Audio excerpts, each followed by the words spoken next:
everyone, it's Giselle here and welcome back to my YouTube channel. Please like, comment, and subscribe and hit that notification bell button to be notified whenever I post so you guys don't miss a video. So let's get started. Today we're going to be talking about 90s rave culture and if we will ever get it back. The 90s is an influential era full of style, explosive subcultures, full of innovation, and even till its very last moments became an era that will always be influential to today's time. The 90s is known for its fashion, individuality, self-expression, and most importantly, its music. I'm sure many of you are extreme lovers of 90s music, especially if you find yourselves digging deeper into your parents' catalog and music collections or favorites when they were younger, or maybe you grew up during that time. And maybe one day when you started to reflect and discover what interests you, music is probably something that you began to explore or began to curate. When you think of being a teenager or recollecting memories of those times, music is probably one of the main highlights. Music is what transcends us. It's what inspires us, and what is often a reflection of the state of mind or era of life that one may find themselves in. You can say that the 90s is my Roman Empire. I always find myself thinking back to these days and wishing that I did live through this era because it's very nostalgic and I wish I was born to experience the fun of it all. So I'm here to remind you today with this video that people and culture are cool. I'm Giselle. I'm a DJ, music producer, and songwriter. Music is a big part of my life and I love to explore it deeper. Today, I will be reminiscing on the essence of 90s rave culture, its influence, and critiquing the modern day rave culture. During the 90s, society was in its millennia, moving towards a new world filled with new technological advances. The 90s was a time where a big transition will begin to take its effect on the masses. Therefore, some of the tech that was prominent during this time were TVs, DVDs, cell phones, SMS text messages, the World Wide Web, and MP3 players. Some popular DJ equipment at the time were number 1, turntables. The Technics 1200 was the industry standard for many years. The Vestax PDX 2000 was a popular choice for scratch DJs in the late 1990s. And number 2, CD players such as the Pioneer CDJ 500, which was introduced in the mid-1990s and became the industry standard for professional DJs. The CDJ 1000 had a jog wheel, but it also had a vinyl mode for scratching. And number 3, controllers such as the VCI 100 controller, which had 2 decks and a mixer, and the layout was familiar to both traditional and controllerist DJs. Then, a typical night of a young adult in the 90s raving is highlighted in a documentary which I watched called Welcome to Siberia by Interstate 80 Entertainment. Its publication date is 1998. It consists of interviews of ravers who share their personal testimonies and love for the scene throughout this era, their reflections, as well as their criticism. The following quote is a word-for-word account of an interviewee. The interviewee shared their experience and stated that it was a little scary once you arrived. The locations were usually in sketchy parts of towns. Warehouses sometimes were broken into by promoters. By 91, this doesn't happen as much. The anticipation was fantastic. In line to enter, hearing the thump of the bass, this built up the anticipation even more. Then getting inside and feeling the energy of the room was just bliss. Dancing with strangers from all walks of life, but feeling connected with them all. The music was new, it was exciting. House, techno, breakbeat, and acid house all mixed together. Focus was on the speakers, not the DJ. Although the DJs were amazing, like Mr. Kool-Aid, Doc Martin, DJ Dan, Barry Weaver, and Ron Decor to name a few. The big Mickey Mouse hands, whistles, and overalls were really popular. Map points and Thomas Guide to find your way there. It was a special time indeed. There were some negative things, but that's for a different conversation. When I watched that documentary, I felt as if that particular interview really encapsulated the whole feeling of raving during that time, and I thought it was really important to share with you guys so you could get an understanding of how things worked back then if you weren't born at that time or didn't get to experience 90s raving firsthand. So now I want to move forward with some of my reasoning on why 90s rave culture has changed so much since then. Number 1, I think it's the death of physical flyers. It's something that I think about and I believe to be a small contributing factor for the changes we see in the scene today. In the 90s, a flyer with map points, set lists, music genres, phone numbers, and hidden locations were essential behind the cover. Just the simple act of holding a physical item that is given to you brings an individual a sense of belonging, similar to the feeling of receiving a personalized invitation in your hands or through the mail. With the lack of physical media, I believe it creates a sense of disconnection, when instead, having a flyer to hold brings a sense of excitement and inclusivity. Most of the time, the artwork was personalized and hand-drawn. It allowed a form of artistry and creativity through a physical outlet. Nowadays, we see social media posts with event promotion, but it almost feels the same as every other piece of content on our timelines because it is essentially the same format and type of media. And with so many advertisements on various social media platforms shoved in our faces, there's barely any difference for the event promotion to have a chance to stand out on its own. With the use of AI generated art and similar font designs, the digitalization of rave flyers have diminished in creativity, personalization, and uniqueness. Another major contribution for changing the landscape of the culture is the use of phones for social validation instead of personal documentation. Don't get me wrong, I love to take photos and videos when I go out, but not to an extent where I'm recording and watching the whole performance through my screen.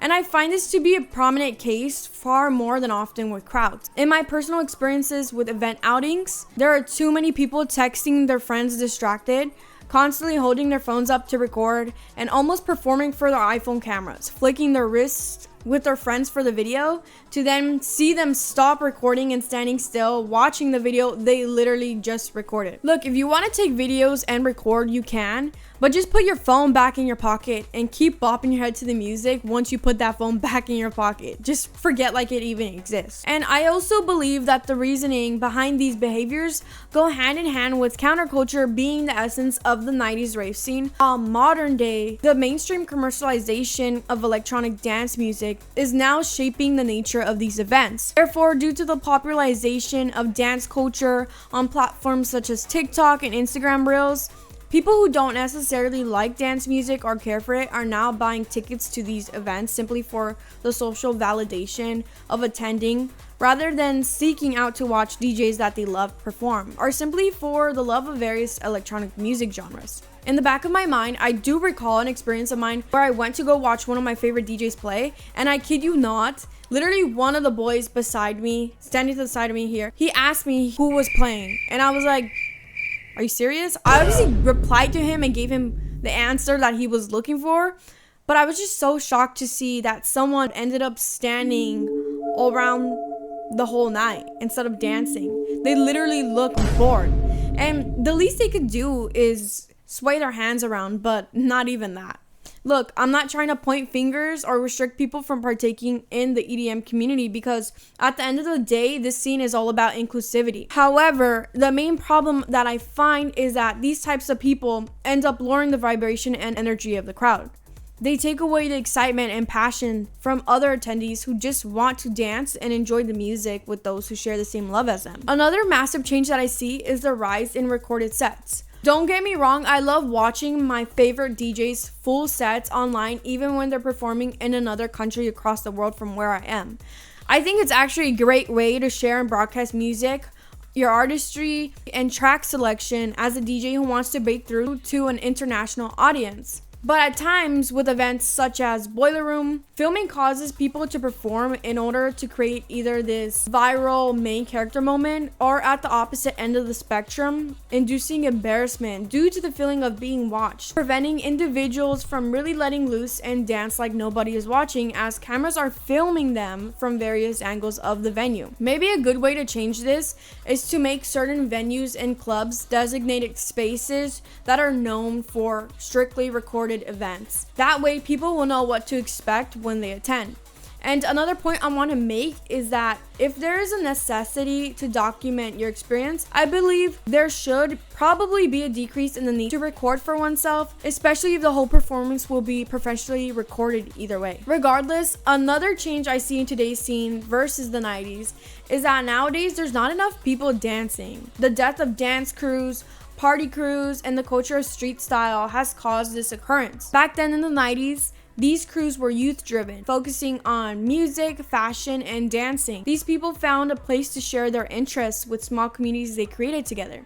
And I think that's really exciting, and maybe it should inspire us to do the same nowadays. And it led to the creation of new dance styles and moves that welcomed rival crews and dance battling. Dance battles originated from hip-hop culture at the time, but had great influence evolving and entering into specialized electronic styles in the 1990s. Many people also tend to forget the effect that overselling tickets of large-scale events has on crowds, as it leaves ravers with less room to dance even if they want to. With modern commercialized events, profits are what matter most of the time instead of enforcing safety, resulting in attendees being packed together like sardines in such gatherings. Personally, I've seen a recent decline in etiquette and implementation of P.L.U.R. If you're unfamiliar with this acronym, it stands for Peace, Love, Unity, and Respect, which are the basic rules the EDM community has sworn by for many years now. The mantra originated in the early 1990s within the New York City underground rave scene, commonly credited to DJ Frankie Bones in 1993. It all began following an altercation at a warehouse rave during one of his sets when he shouted out to the crowd, "If you don't start showing some peace, love, and unity, I'll break your faces," which eventually evolved first from PLUM, which is Peace, Love, Unity movement, into now Peace, Love, Unity, and Respect. So if you didn't know what P.L.U.R means, now you know. Speaking on behalf of the crowds and events I've been to, the recent surge in bad manners is apparent and it has to go. Like, literally done with it. There are too many people bumping into you, shoving their way towards the front, speaking way too loudly, not acknowledging their fellow neighbors in the crowd, and at times many people are on edge or they're just angry for whatever reason. I wanted to see if this tied into the possible rise in alcohol usage, but according to the data which I researched, the average consumption of alcohol worldwide seems to be steady, and there actually seems to be a trend of a slight decline of alcohol consumption seen in young adults. This is occurring due to high costs, the awareness surrounding the harmful effects it has on the body, and the trending focus on health and wellness in young people. Therefore, I began to ponder, why do these sorts of repulsive behaviors occur at live performances? And overall, I believe it could stem from a combination of lockdown-induced social isolation, persistent stress, and the anonymity of online interactions reducing empathy, inciting a decrease in facial expressions. To add the rise in nihilistic views that has overcome the masses, which also leads to an increase in entitlement, resulting in individuals not appreciating face-to-face interaction and promoting self-centered behaviors. Nevertheless, there are still those thoughtful people who keep the traditions of underground rave culture alive today by still trading candy and now creating new forms of gifting such as rave sprouts, stickers, or small cute trinkets to promote friendship and kindness. And I think that's really cute. I love seeing these new movements of gifting, and I actually experienced this new wave of gifting firsthand, and I think it's really nice because it's very rare to get the hot sticker, okay? So if someone gives you the hot sticker, that means you are good looking. But depending on who's gifting them, some people will only give you them if they really want to give you one. So if you get that hot sticker, I had my first encounter with the hot sticker and I thought it was funny. And I was like, yo, I felt appreciated when I got the hot sticker. But yeah, I also got a sprouts in my hair. I think it's really cute. Some people give like rubber duckies and different trinkets, and I think it's nice. And on top of that, of course, the traditional candy bracelets that people gift, and I love it. And my intention is not to come across negative, but in order to assess the overall landscape and changes of EDM culture, there has to be some sort of criticism. I think it's important to state that DJs themselves have the opportunity and social following to talk about the state of the music industry and culture of electronic music. But I feel that some act as if they have no obligation to enforce P.L.U.R. With massive followings, I think if they really do care about the community, they should speak about the pros and cons of it in order to spark conversation surrounding the idea to make this scene better, not just for them, but for everybody. But for the most part, it is rare to see a DJ do so. I've also noticed that depending on how a DJ markets themselves online or what they promote is a cause for the crowds which they attract to their events that they're going to be touring to and around the world.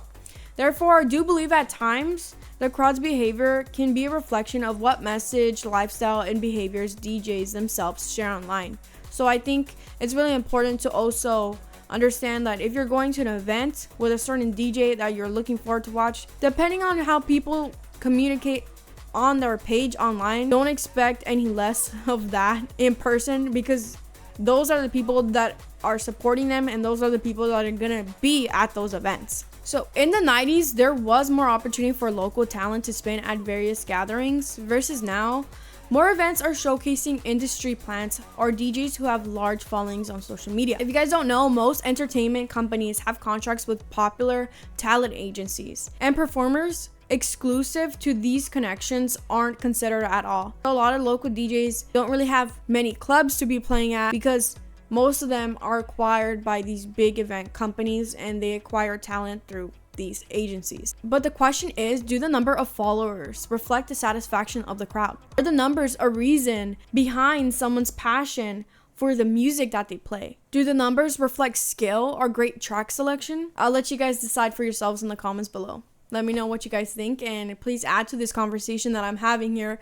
This is why I want to do this video, because I wanted to hear other people's thoughts and opinions, and maybe if we keep talking about it online, we could spark a little bit of change and make it a better and more positive experience when we go out to these events. Overall, change is not necessarily a bad thing because it is ultimately inevitable. After reflecting on the differences from today and of the past, maybe we could bring the same spirit of the 90s era back if we really try to focus on community rather than image. By analyzing the modern day scene, I do not think it is completely bad. And I love a lot of aspects of today's culture, such as the big festivals with massive productions, the intricate lighting setups, high quality visuals, top of the line sound systems, and grand stage design. I love the fact that we can watch DJ sets recorded from all different parts of the world and share our experiences on social media. And I love the rise in DJs not only being performers, but also being music producers. But just like everything, there are its pros and there are its cons. Overall, I'm really optimistic for the future of dance music. I predict a rise in more independent, organized events instead of big companies hosting most of them.